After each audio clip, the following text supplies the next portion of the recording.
Ya, bismillahirrahmanirrahim. Assalamualaikum warahmatullahi wabarakatuh.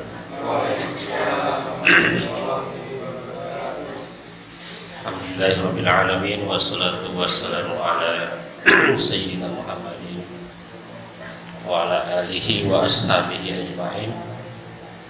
Puji syukur kita hanya panjatkan kepada Allah.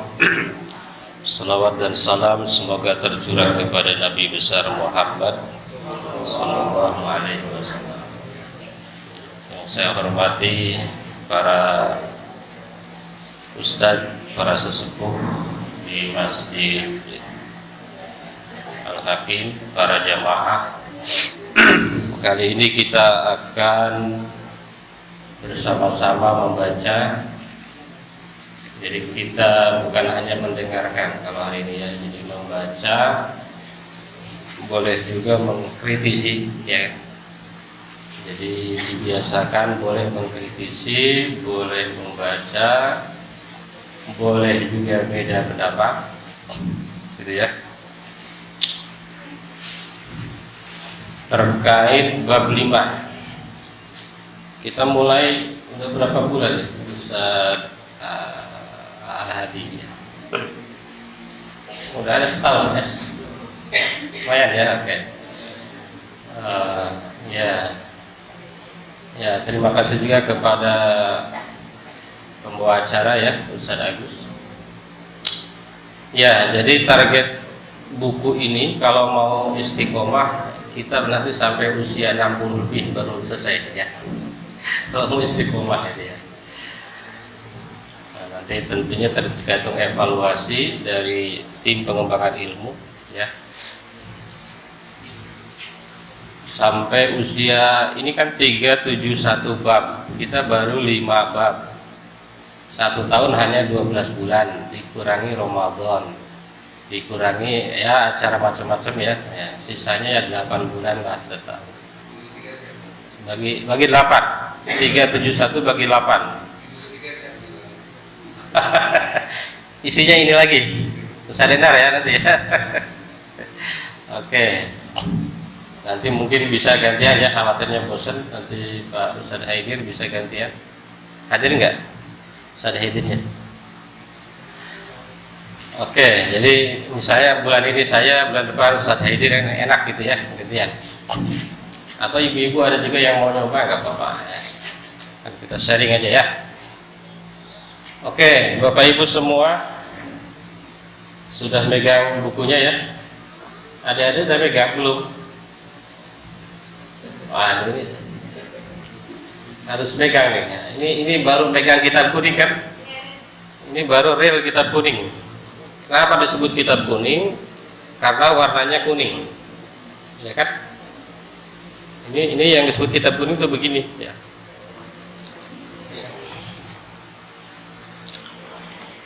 Ya, al-muraqabah. Kalau di terjemahan ini diterjemahkan dengan mawas diri. Ini terjemahannya siapa nih? Ahmad Najih S ya, penerjemahnya Ahmad Najih S. Beliau menerjemahkan al-muraqabah itu artinya adalah mawas diri. Kira-kira mawas diri itu apa ya?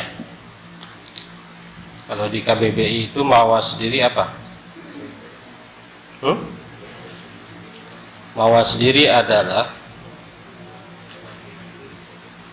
sebuah konteks memeriksa atau mengoreksi diri sendiri secara jujur dari apa yang dilihat, dirasakan, dilakukan tanpa mempertimbangkan aspek yang lainnya. Betul juga nih. Mawas diri itu adalah memeriksa, mengoreksi diri sendiri secara jujur dari apa yang dilihat, dirasakan, dan dilakukan. Kadang-kadang kalau dikoreksi orang lain makan kurang enak ya, tapi kalau mengoreksi diri sendiri biasanya sebetulnya jujur ya. Sebetulnya setiap orang itu mengerti tentang dirinya ya, tapi kadang-kadang dia tidak jujur dengan dirinya, tidak mawas diri ya. Jadi sebetulnya kata muraqabah itu, pernah dengar ada nama malaikat raqib? Raqib itu kan apa? Malaikat yang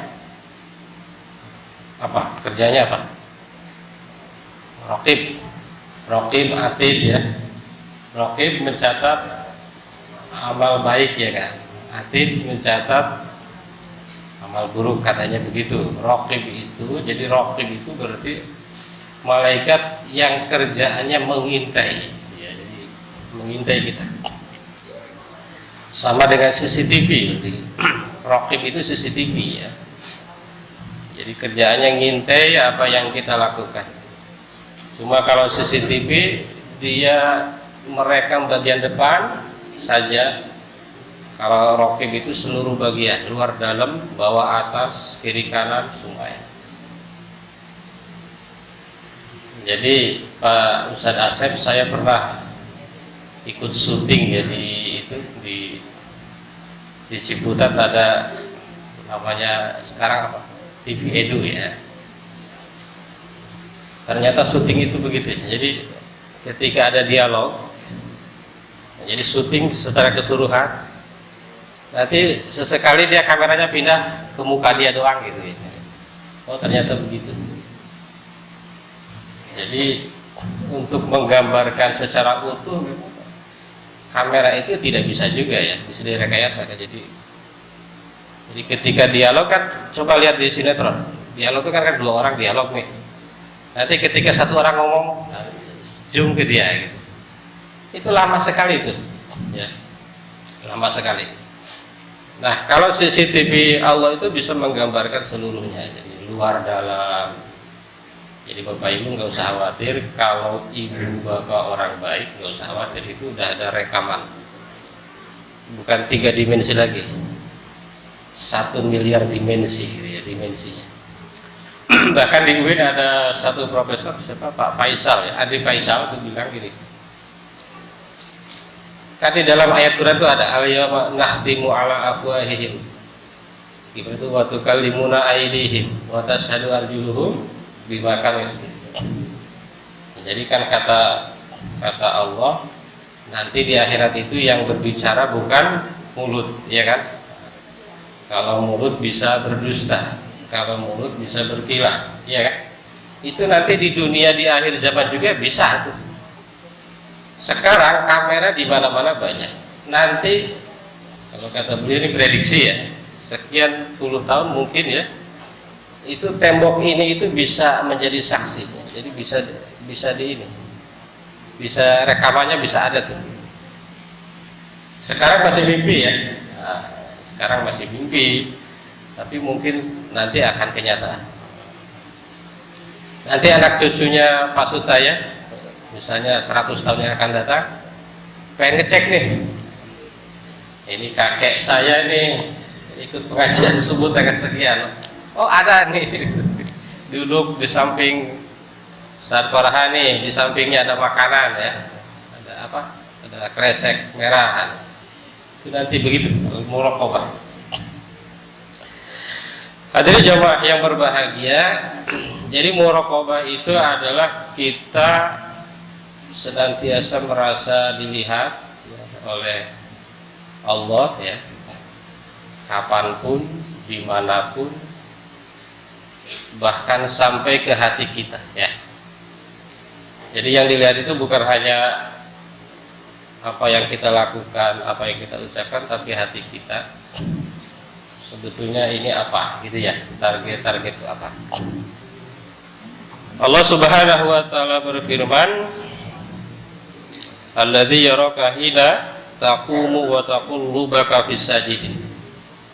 Allah itu melihatmu ketika kamu berdiri, ketika kamu taqallub. Taqallub apa? Ketika kamu bergerak. Wa hina taqallubaka wa taqallubaka fis sajidin.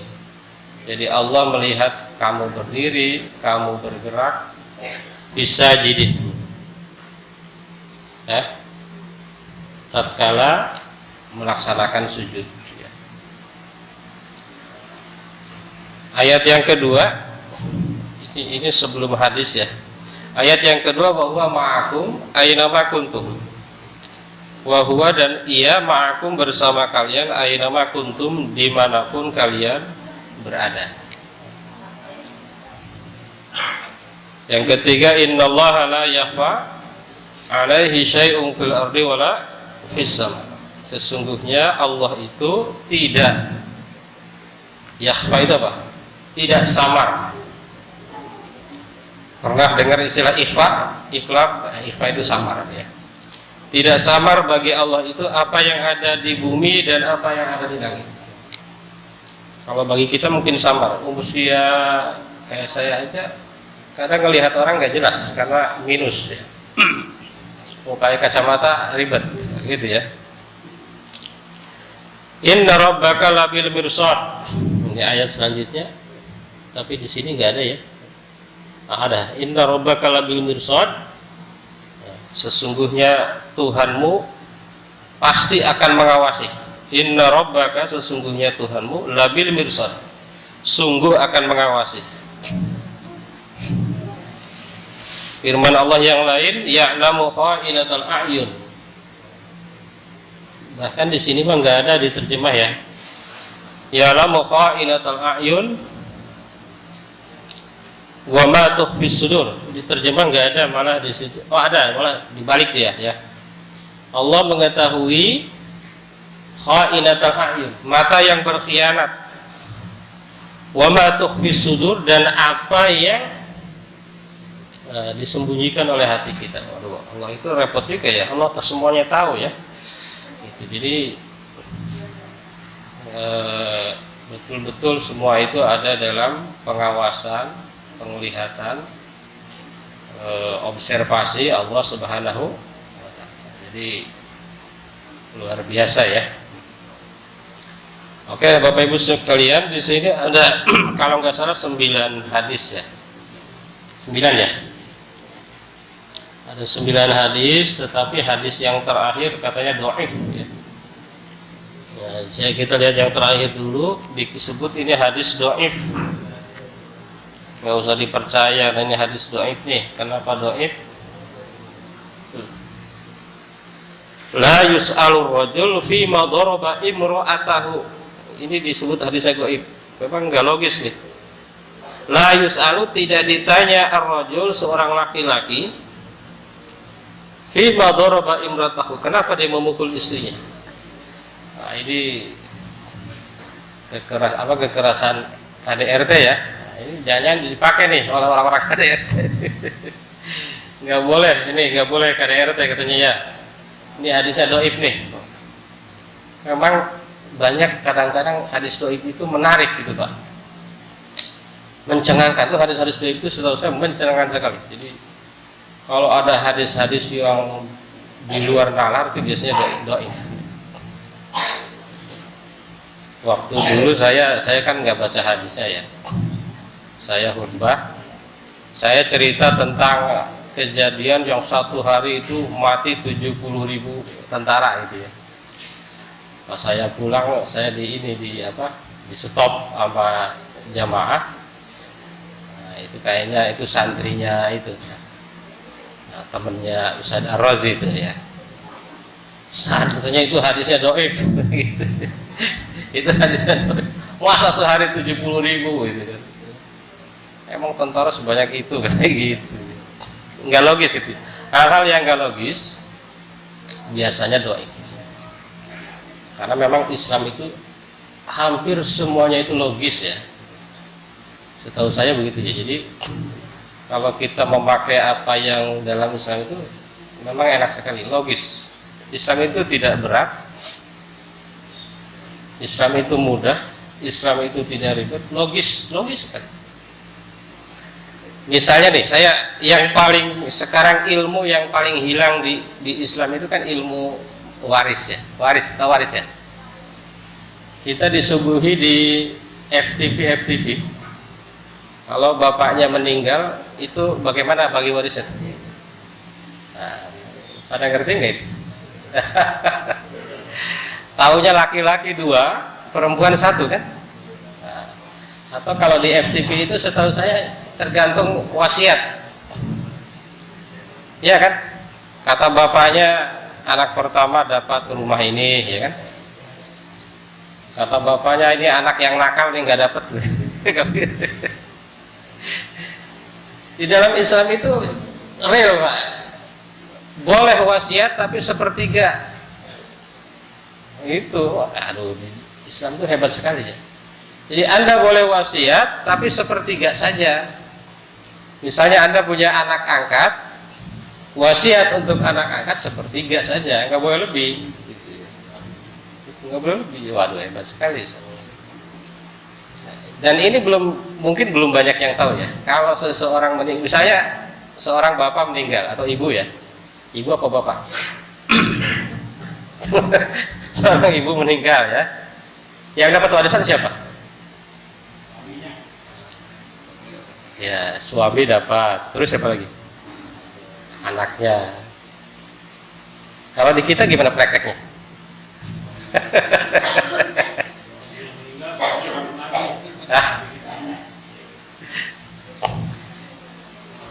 Istri meninggal, misalnya hartanya 1 miliar Bu, atau 2 miliar ya, itu bagi dua dulu Pak. Ini berarti harta suami, ini harta istri. Yang dibagiin itu yang 1 miliar itu. Kalau di kita kan kadang-kadang ya gini, bapaknya meninggal karena ibunya udah tua, kata anaknya, udah nanti ibu mah saya yang ngasih makan kami. Akhirnya semua hartanya dibagiin kan, sering kejadian gitu ya. Dan nanti ibu mah tenang aja sama kita nih ya. Pada kenyataannya kadang-kadang ada anak lupa, ada macam-macam. Akhirnya sedih kan, ya kan? Udah nggak punya kekuasaan, orang hartanya dibagikan semua. Padahal Islam itu coba, kalau bapaknya meninggal berarti ibu masih punya setengah seluruh harta. Bahkan dari harta yang meninggal ini ibu dapat bagian tuh, ya kan? Wah, panjang sekali tentang waris ya. Kita tahunya laki-laki 2 kali lipat perempuan. Padahal jangan lupa, kalau yang meninggal ini punya utang, laki-laki 2 bagian juga Pak. Misalnya yang diwariskan bukan harta tapi utang. Laki-laki 2 kali lipat juga, sama. Oke, kemana-mana ya. Jadi kita lanjut ke hadis yang pertama. Siapa yang mau baca? Ini harus diputar ya, ini ya. Yang diputar ini aja ya.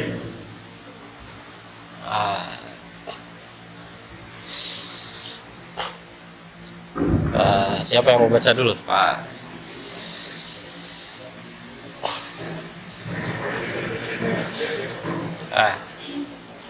Sambil ngeteh ya.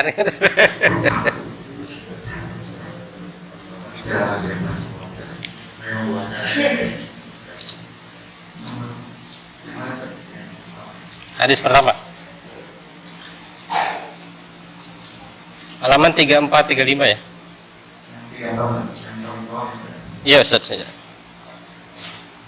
Al-awwal an Umar bin Khattab radhiyallahu anhu qala bainama nahnu julus inda Rasulillah sallallahu alaihi wasallam ذات يوم إذ طلع علينا رجل شديد بيان الثياب شديد سواد الشعر لا يرى عليه أثر السفر ولا يعرفه منا أحد حتى جلس إلى النبي صلى الله عليه وسلم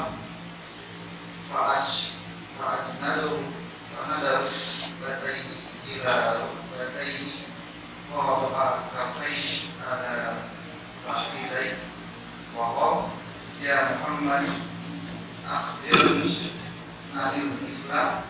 فقال رسول الله صلى الله عليه وسلم الإسلام أن تشهد أن لا إله إلا الله وأن محمدا رسول الله وتقيم الصلاة وتؤتي الزكاة وتصوم رمضان. Ya udah, mau sampai mana? Sampai dikit lagi, sampai sodakta.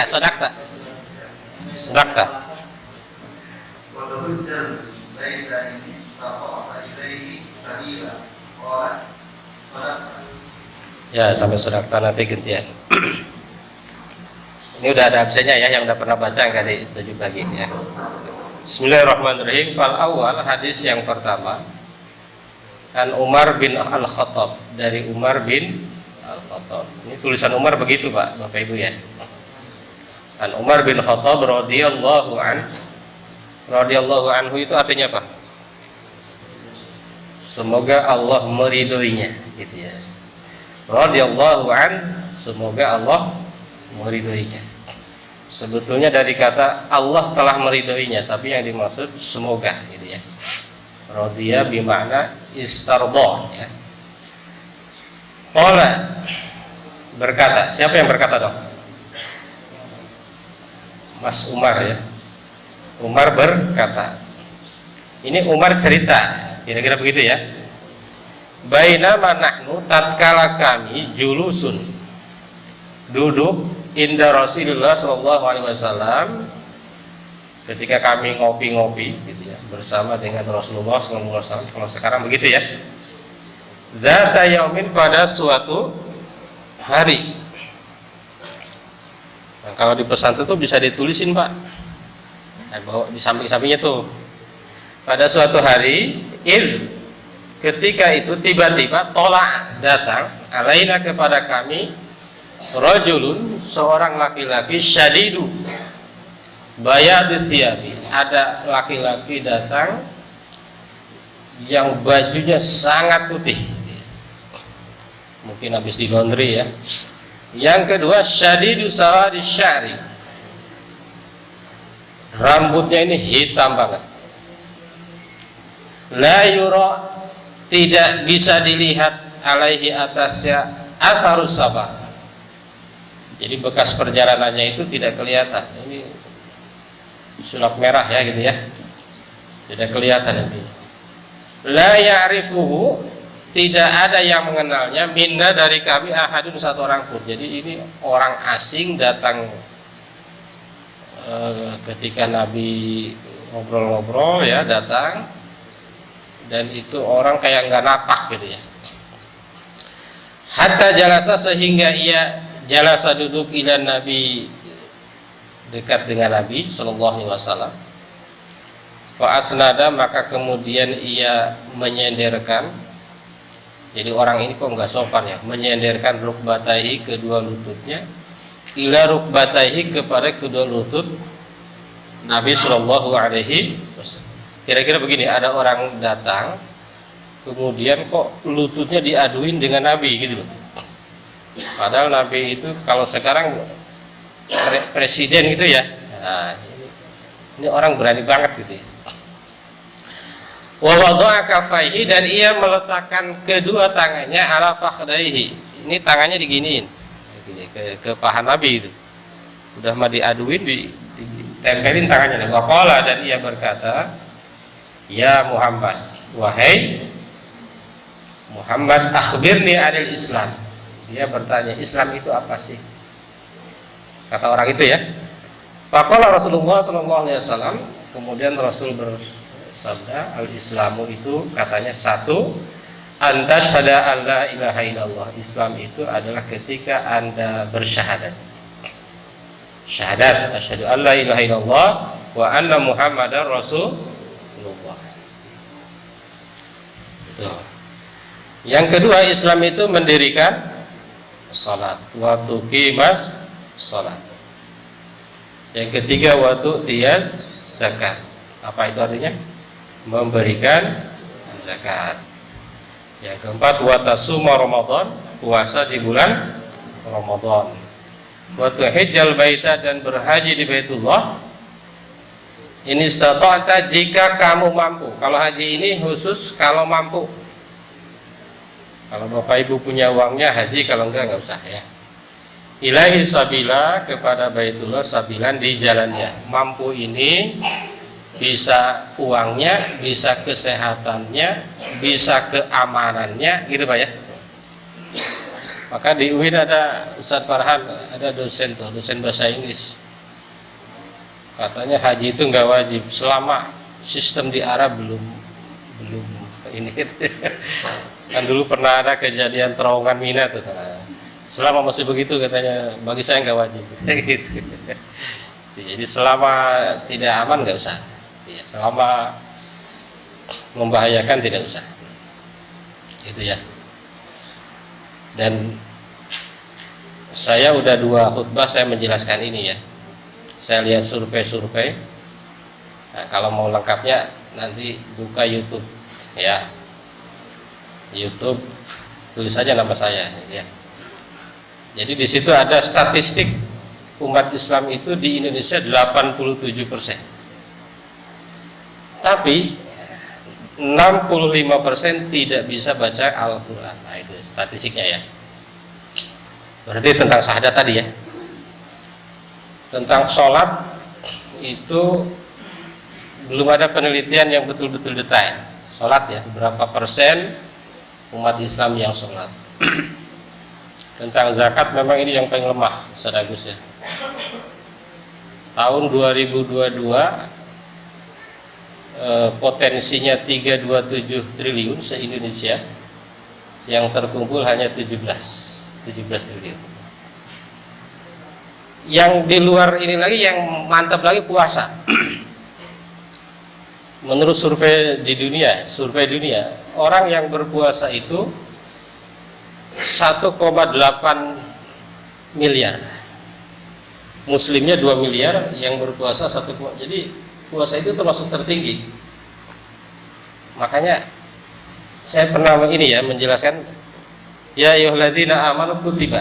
Jadi ketika menjelaskan puasa, Allah tidak bilang berpuasalah gitu ya. Tetapi Allah bilang kutiba. Kenapa kutiba? Karena sebelum ada perintah puasa pun orang memang biasa puasa. Bahkan dokter pun kan nyuruh diet ya. Iya kan?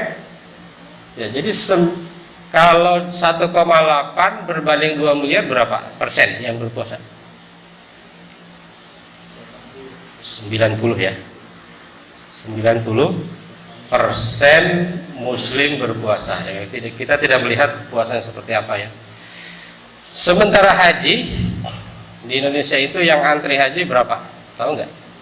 5,1 juta orang antri haji. Sementara kuota tahun ini hanya 100.051 orang. Iya kan? Makanya rata-rata sekitar 37 tahun antri. Kalau umroh berapa? 1 tahun itu di Indonesia tidak kurang dari 1 juta yang umroh ya.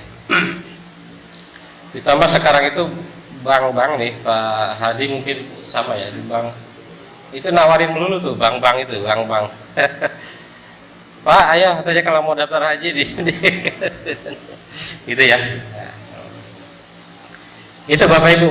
Jadi Bapak Ibu kalau mau menjadi Muslim ini aja 5 ya. Jadi yang lain-lain itu kalau ibarat motor aksesoris ya. Nah, jadi yang 5 ini. Kalau kata Ustadz Elang, pernah kesini Ustadz Elang ya. Jadi ibadah-ibadah lain itu bagus. Beliau menafsirkan ayat ini.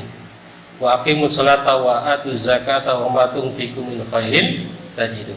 Jadi yang lain itu bagus selama 1 sholat 2 zakat katanya. Jadi kita boleh mengatakan yang lain-lain itu boleh bagus selama sudah 2 itu.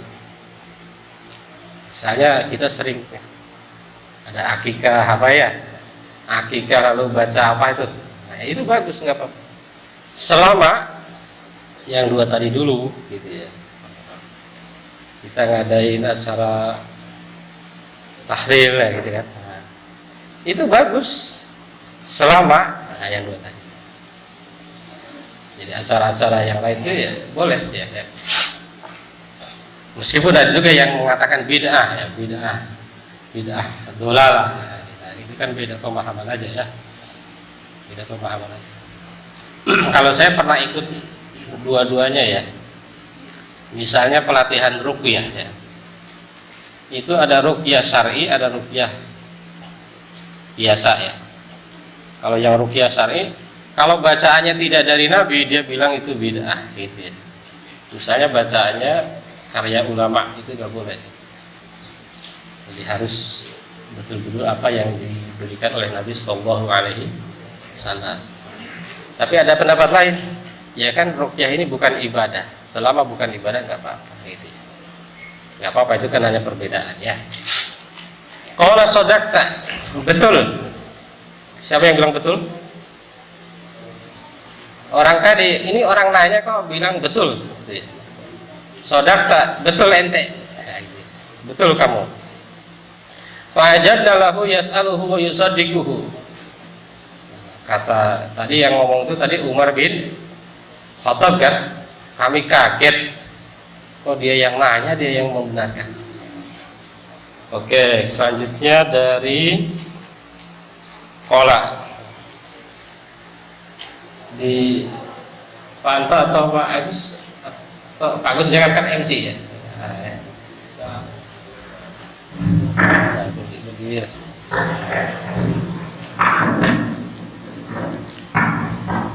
Biar dapat pahala baca ya.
Ya, bismillahirrahmanirrahim.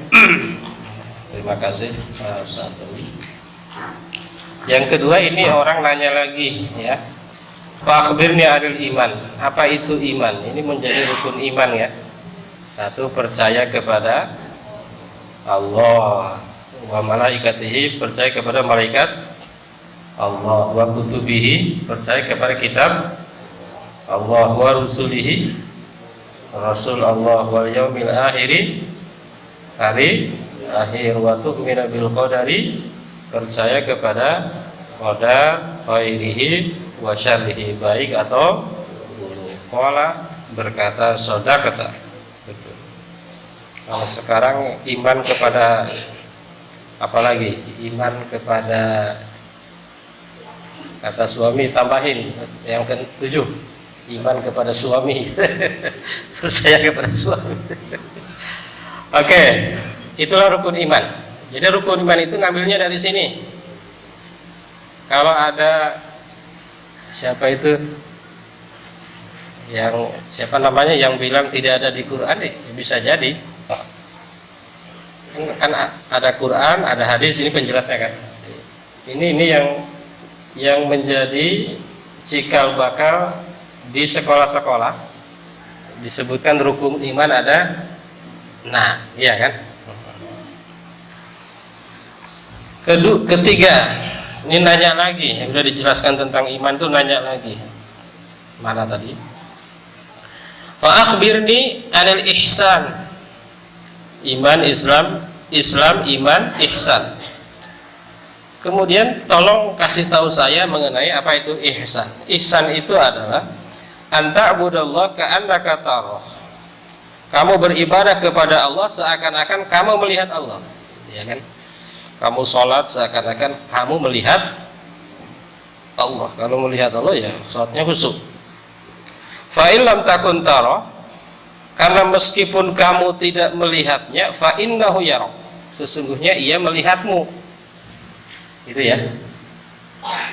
Jadi orang yang ihsan itu yang ibadah itu seakan-akan dilihat oleh Allah Subhanahu wa ta'ala. Itu ya. Kemudian nanya lagi nih. Akhbirul insan, qala fa akhbirni an sa'ah. Kata orang ini, tolong Muhammad kasih tahu saya tentang kiamat. As-sa'ah, kiamat. Ya. Qala Nabi Muhammad menjawab, mal mas'ul anha bi'a'lama minas sa'il. Kata Nabi Muhammad, yang ditanya tidak lebih tahu daripada yang bertanya. Kira-kira begitu. Saya nggak tahu kalau soal ini nih, kata Nabi Muhammad SAW. Jadi kalau ada orang meramal kiamat tahun berapa, itu biasanya ini ya nggak benar, pasti nggak benar ya. Orang Nabi aja nggak bisa jawab ya. Qala fa akhbirni an amaratiha. Lalu dia nanya lagi, kalau gitu tolong dong kasih tahu saya tanda-tandanya aja, tanda-tanda hari kiamat. Qala, dia berkata, antaidal amatu rabbataha. Ketika banyak budak perempuan melahirkan hamba sahaya ya. Ketika budak perempuan melahirkan hamba sahaya, melahirkan tuannya, bukan hamba sahaya. Ketika budak perempuan melahirkan tuannya. Jadi gini, di zaman perbudakan, ketika dulu kan zaman perbudakan, suami itu, laki-laki itu boleh menggauli istri, atau dulu ya zaman budak. Makanya di daerah sono sekarang kadang-kadang pembantu masih dianggap budak gitu, gara-gara ini ya. Oke, jadi anak dari majikan ini, misalnya dia menggauli budak, budaknya hamil, nah anaknya ini ketika lahir maka akan menjadi anak majikannya kan ya. Jadi dia melahirkan majikannya gitu ya. Nah kalau udah melahirkan kan ibunya juga otomatis menjadi tidak budak lagi gitu ya. Itu kisahnya begitu kan. Nah, ya nanti ciri-ciri akhir zaman itu begitu, katanya nanti akan banyak begitu. Jadi ada yang menafsirkan di sini itu menjelaskan bahwa yang dimaksud nanti akan banyak perbudakan. Meskipun secara ini terkesannya sudah dihapus, tetap katanya masih akan tetap ada. Yang kedua, atau begini, ada yang memaknai begini. Jadi tanda akhir zaman itu ketika, saya sering menjelaskan gini, ketika orang tua atau ibunya tidak orang biasa, anaknya sukses, biasanya orang tua ini akan seperti pembantu kira-kira begitu. Nah, suruh ngasuh, suruh itu ya. Tapi ketika orang tuanya sukses, anaknya udah disiapin tuh. Nah, kira-kira begitu. Itu tanda hari kiamat. Nah, berarti ini udah deket artinya kan? Nah, orang tuanya pejabat, anaknya udah disiapin tuh. Perusahaannya ini gitu ya. Yang kedua, wa antaral hufat al-urat al-ala ri'a asy-syai yatatawaluna fil bunyan. kamu akan melihat nih, di sini terjemahannya apa?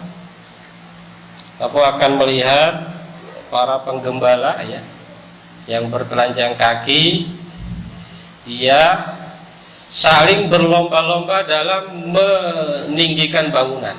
Sebetulnya sekarang udah kelihatan, orang-orang kampung juga bangunannya bertingkat-tingkat, ya kan, mewah-mewah. Nah itu sebetulnya tanda-tanda ya, tanda-tanda akan dekat dengan hari kiamat. Wallahu a'lam ya. Tsumman tolako, kemudian intolako, orang itu pergi aja gitu loh. Udah nanya, pergi aja dia. Walabitu malian, kemudian saya beberapa waktu yang agak lama diam aja tuh, bengong. Nah, kata Umar bin Khattab. Tumakola, kemudian Nabi berkata, ya Umar, atadri manis sa'il, wahai Umar, tahukah siapa tadi yang bertanya? Qultu, saya menjawab, kata Umar, Allahu wa rasuluhu a'lam, Allah dan Rasulnya yang tahu. Fa innahu Jibril atakum yu'allimukum amra dinikum, sesungguhnya ia adalah Jibril yang datang kepada kalian mengajarkan kalian amra dinikum, mengenai urusan agama kalian. Ini baru 1 hari saja belum dijelaskan lebihnya, udah habis waktu kita ya. Alhamdulillah, artinya memang ini hanya mancing aja ya. Siapa tahu ibu-ibu senang baca di rumah. Lanjutkan ya, nanti di rumah lanjutkan. Jadi intinya muraqabah itu selalu merasa dilihat Allah ya. Sebetulnya yang muraqabah itu yang nomor 3-nya al-ihsan tadi. Yang dimaksud muraqabah itu kita beribadah, selalu beribadah seakan-akan Allah melihat kita. Itu kan muraqabah sebetulnya. Meskipun kamu, kan kita tidak pernah melihat Allah, sesungguhnya Allah itu melihat kita, gitu ya. Para ibu, para bapak, jamaah yang berbahagia, ya mudah-mudahan kita terus belajar ya, karena hakikatnya kita itu kan semuanya belajar ya. Kalau kata siapa itu, Pak Komar, kalau guru berhenti belajar harus berhenti mengajar gitu. Itu Pak ya. Jadi guru atau siapapun ya terus belajar. Tidak ada yang sakti ya. Tidak ada yang sakti. Kalau guru berhenti belajar, dia nggak boleh mengajar. Artinya memang kita itu harus terus belajar. Karena kalau nggak belajar akan ketinggalan zaman ya, akan ketinggalan zaman.